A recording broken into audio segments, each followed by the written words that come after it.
There's a moment in every social interaction when the power shifts. You feel it before you see it. The room recalibrates. Conversations pause. Eyes adjust. And suddenly, without anyone announcing it, without any formal declaration, someone else is in control. Not through volume, not through aggression, not through desperate attempts to prove their worth. They simply exist differently. They move through social spaces like they own the gravity itself. Niccolo Machiavelli understood this better than anyone who ever lived. But here's what most people miss about his teachings. He wasn't writing a manual for tyrants. He was documenting the invisible laws that govern every human interaction. The subtle mechanics of influence that operate in boardrooms, dinner parties, dating, friendships, and every single moment where two or more people occupy the same space. Today, I'm going to reveal the 3 silent laws Machiavelli would have used to dominate modern social dynamics.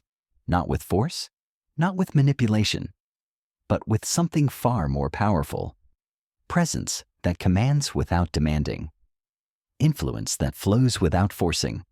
Control that operates so smoothly, others willingly hand it over.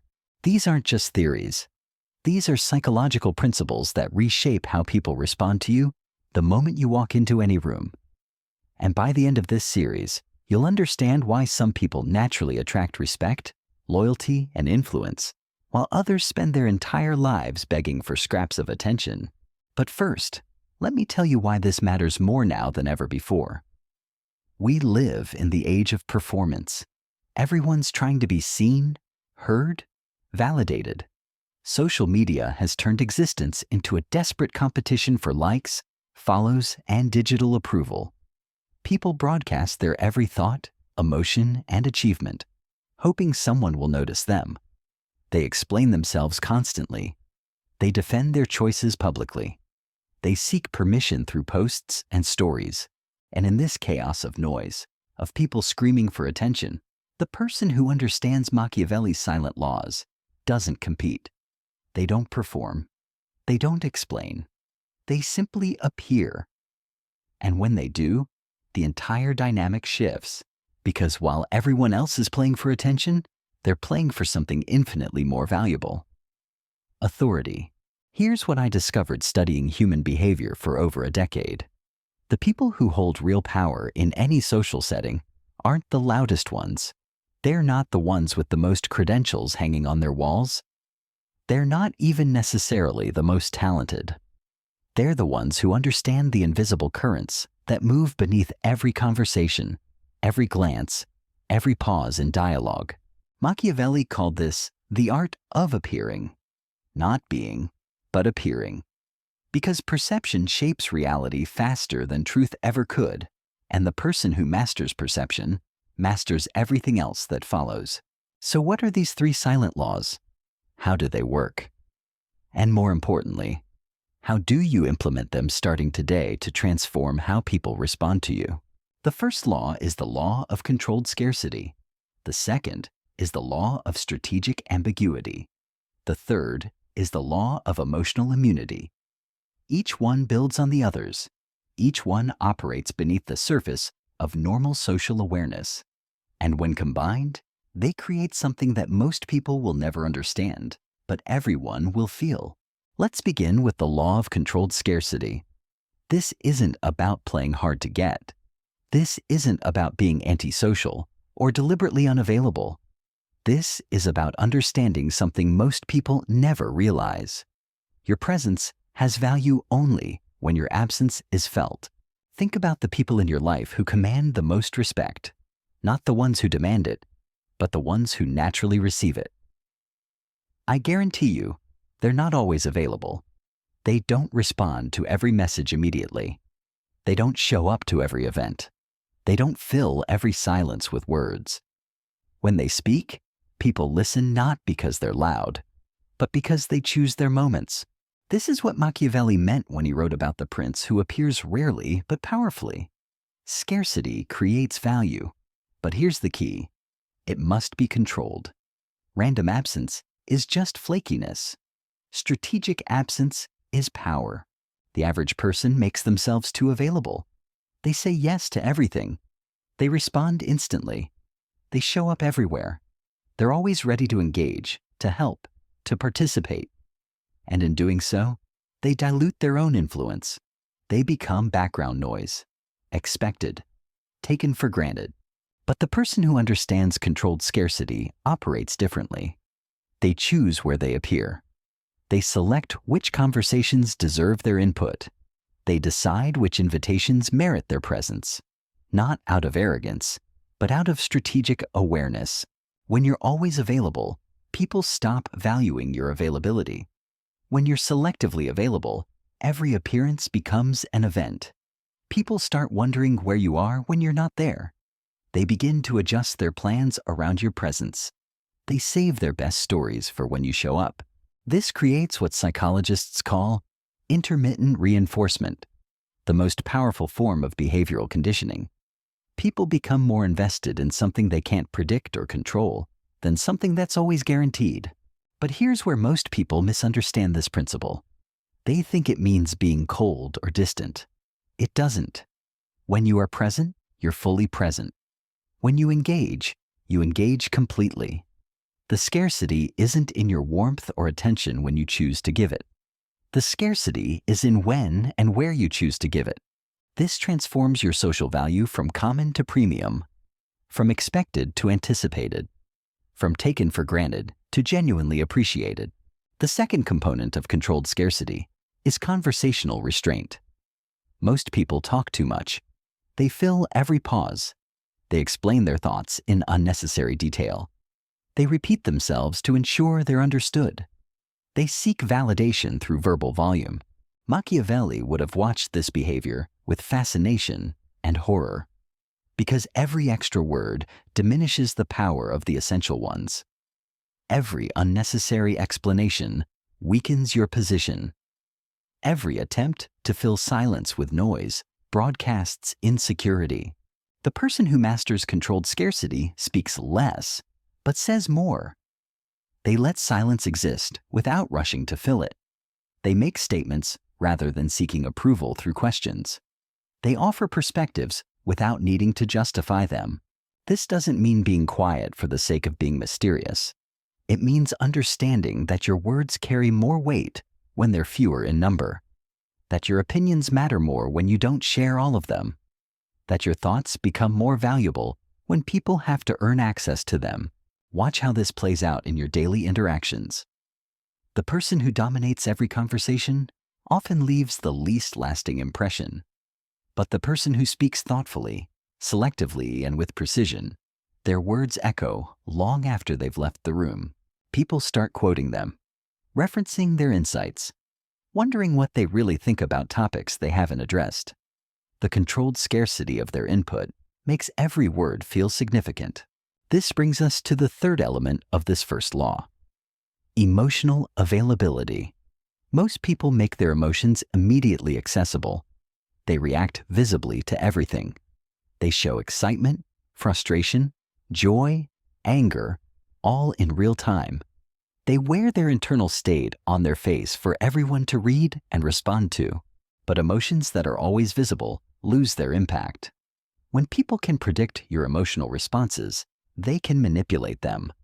When your feelings are constantly on display, they become part of the background, rather than meaningful signals. The person who understands controlled scarcity maintains emotional restraint, not emotional deadness, but emotional selectivity. They choose when to reveal what they're feeling. They control the timing and intensity of their emotional expression. This creates intrigue. People become curious about what you're really thinking. They start studying your expressions for clues. They value the moments when you do show genuine emotion, because those moments feel earned rather than automatic. But here's the critical distinction. This isn't about suppressing your humanity. It's about curating your emotional display. Being genuine when you choose to be vulnerable. Being present when you decide to engage. Being warm when you select to connect. The power lies in the selection itself. In the fact that your emotions, your words, your presence, these things are given rather than assumed, offered rather than taken for granted. This is how controlled scarcity transforms your social position. You move from being someone who's always there to someone whose presence is noticed, from someone who always responds to someone whose response is valued, from someone who's easily read to someone who maintains an element of mystery. And mystery, as Machiavelli knew, is the foundation of influence. Because people don't obsess over what they completely understand. They obsess over what feels just beyond their reach. Now we move to the second silent law, the Law of Strategic Ambiguity. This is where most people completely misunderstand the nature of power. They think clarity equals strength. They believe being direct means being dominant. They assume that explaining their position thoroughly will earn them respect. Machiavelli would have laughed at this naive thinking. Because the moment you become completely predictable, you become completely controllable. The moment everyone knows exactly where you stand on everything, they know exactly how to move you. Strategic ambiguity isn't about being deceptive. It's about maintaining interpretive space. It's about allowing others to project their own meanings onto your actions while you remain the author of your own narrative. Think about the most influential people you've encountered. Not the ones who told you everything they were thinking, but the ones who left you wondering. The ones whose motivations you couldn't quite pin down. The ones who seemed to operate from a playbook you couldn't access. This uncertainty creates a psychological phenomenon called the ambiguity effect. When people can't categorize you completely, their minds become fixated on solving the puzzle you represent. They start paying closer attention to your words, your expressions, your choices. They begin to assign significance to details they would ignore in others. But here's the sophisticated part. Strategic ambiguity works on multiple levels simultaneously. It operates in what you say, how you say it, and most importantly, in what you choose not to say at all. Conversational ambiguity begins with your responses to direct questions. Most people answer exactly what's asked in the exact way it's asked. They provide complete information, full context, and emotional transparency. They want to be helpful, clear, understood. The person who masters strategic ambiguity responds differently. When asked about their weekend plans instead of a detailed itinerary, they might say, "Something interesting is developing." When questioned about their opinion on a controversial topic, rather than taking a clear side, they might offer, "There are layers most people don't consider." These responses aren't evasive. They're expansive. They open interpretive space rather than closing it. They invite curiosity rather than satisfying it completely. This creates what psychologists call the Zeigarnik effect. The human mind becomes obsessed with incomplete information. People remember unfinished stories more vividly than completed ones. They think about partial answers longer than comprehensive explanations. When you master conversational ambiguity, you become memorable not for what you revealed, but for what you kept in reserve. People leave interactions with you feeling like they learned something significant, even though they can't quite articulate what it was. The second layer is positional ambiguity. This involves your stance on hierarchies, relationships, and social dynamics. Most people make their position immediately clear. They signal whether they're seeking approval, offering submission, or demanding dominance. They broadcast their needs, insecurities, and intentions through their behavior. But strategic ambiguity maintains uncertainty about your position in any dynamic. Are you evaluating or being evaluated? Are you interested or merely polite? Are you impressed or simply observing? This uncertainty forces others to work harder to understand where they stand with you. When people can't determine your position, they default to assuming you hold a higher one. It's a psychological protection mechanism. They treat you with more consideration because they're not sure what the consequences of disrespect might be. This doesn't require any explicit claims of authority. It simply requires refusing to signal submission, not seeking approval through your questions, not qualifying your statements with uncertainty, not explaining your right to hold opinions or occupy space. The third dimension is intentional ambiguity. This is perhaps the most powerful because it operates at the level of motivation. Why are you here? What do you want? What are you building toward? Most people make their intentions transparent because they've been taught that honesty builds trust. But Machiavelli understood something deeper. Transparent intentions can be easily thwarted. When people know exactly what you want, they know exactly how to deny it to you. When they understand your complete motivation, they can manipulate your decisions by controlling the variables you care about. Strategic ambiguity around intentions creates a different dynamic entirely. People begin to wonder if you're testing them, if you're evaluating opportunities they can't see, if you're operating from information or perspectives they don't possess. This uncertainty makes them more careful around you, more generous in their offerings, more respectful in their approach, because they're not sure what you might be capable of, what connections you might have, or what you might do if they underestimate you. But here's the critical balance. Strategic ambiguity must feel natural, not forced. It should emerge from genuine depth rather than calculated mystery. The goal isn't to confuse people for the sake of confusion. It's to maintain space for your own development and decision-making. When someone asks about your career plans, instead of outlining every step, you might say, "I'm exploring some interesting possibilities." This isn't dishonest. It's accurate and open-ended. It leaves room for opportunities you haven't discovered yet, while maintaining privacy around decisions that aren't final. When questioned about your relationship status, rather than providing your complete dating history, you could respond, "I'm selective about who I invest time with." This communicates standards without revealing vulnerability or availability. The power of strategic ambiguity lies in its ability to keep you in control of your own narrative. People can't use information against you that you haven't provided. They can't manipulate your choices if they don't understand your complete decision-making framework. This brings us to emotional ambiguity, which connects back to the first law but operates at a deeper level. While controlled scarcity manages when you display emotions, strategic ambiguity manages how those emotions are interpreted. Most people broadcast their emotional state clearly: happy, sad, angry, excited, frustrated.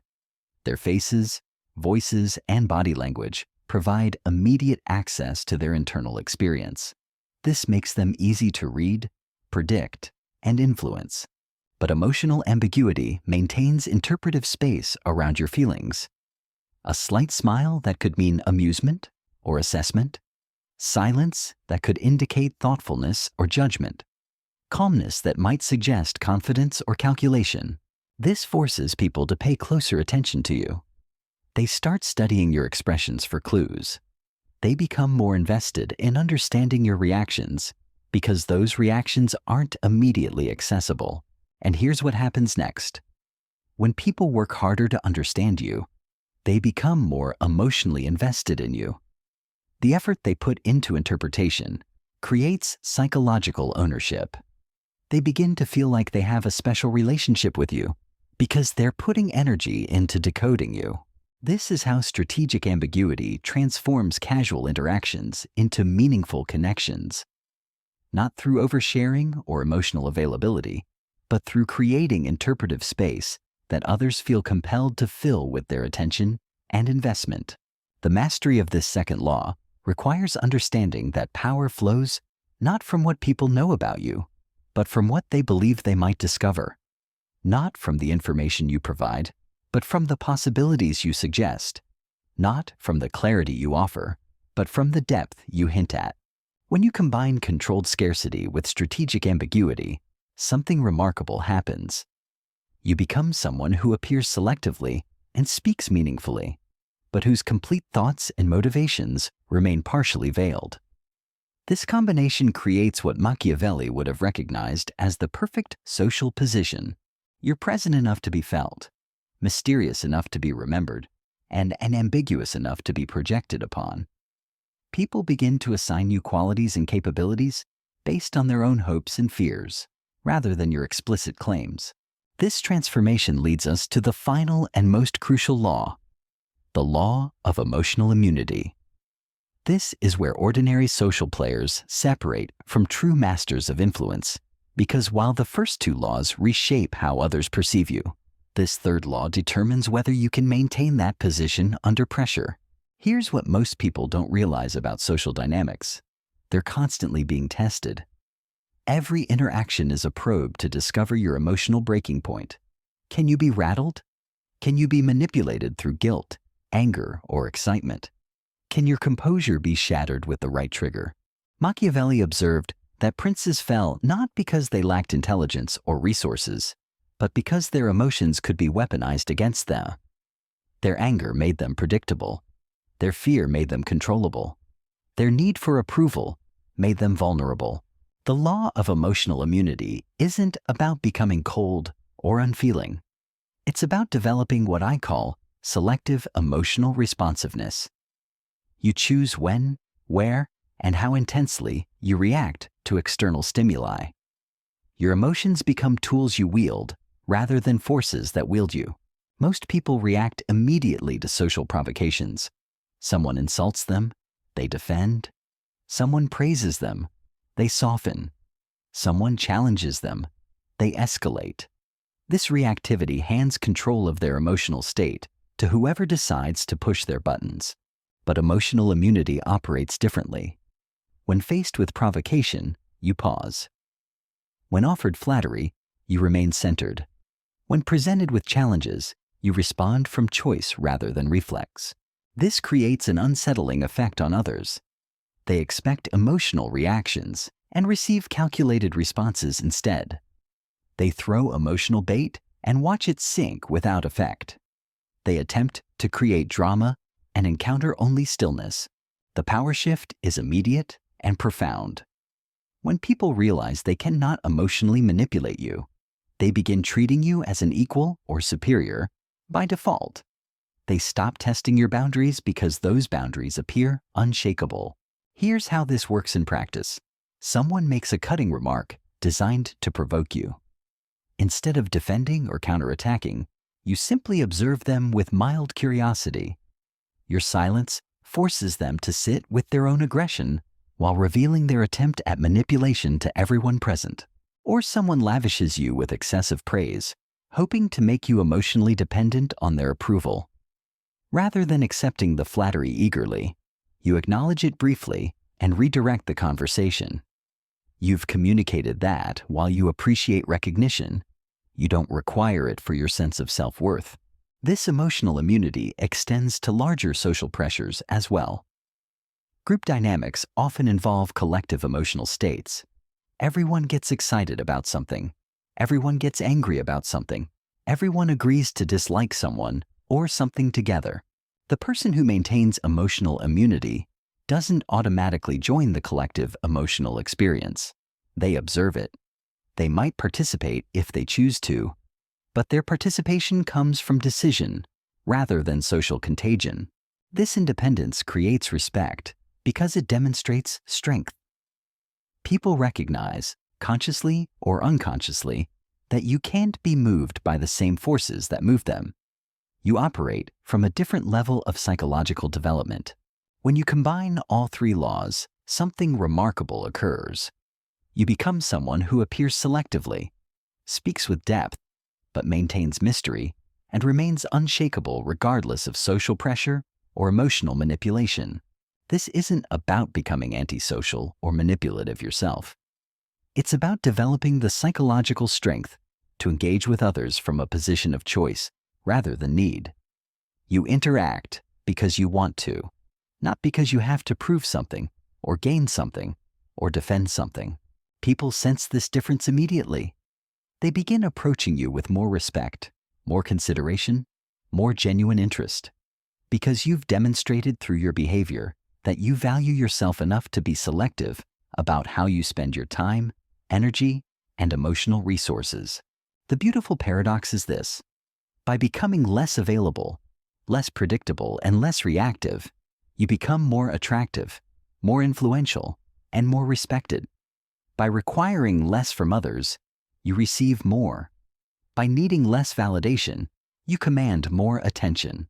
This is Machiavelli's ultimate insight about human nature, translated into modern social dynamics. Power flows not to those who demand it loudest, but to those who demonstrate they can exist perfectly well without it. Master these 3 silent laws, and you'll discover what it means to move through social spaces, not as someone seeking position, but as someone who naturally occupies it, not as someone trying to prove their worth, but as someone whose worth speaks for itself through presence alone. The transformation begins the moment you decide to implement them. And once you experience the shift in how others respond to you, you'll understand why these principles have governed human social dynamics for centuries, and why they'll continue to do so long after we're gone. Because some truths about power and influence are truly timeless, and now they're yours to use.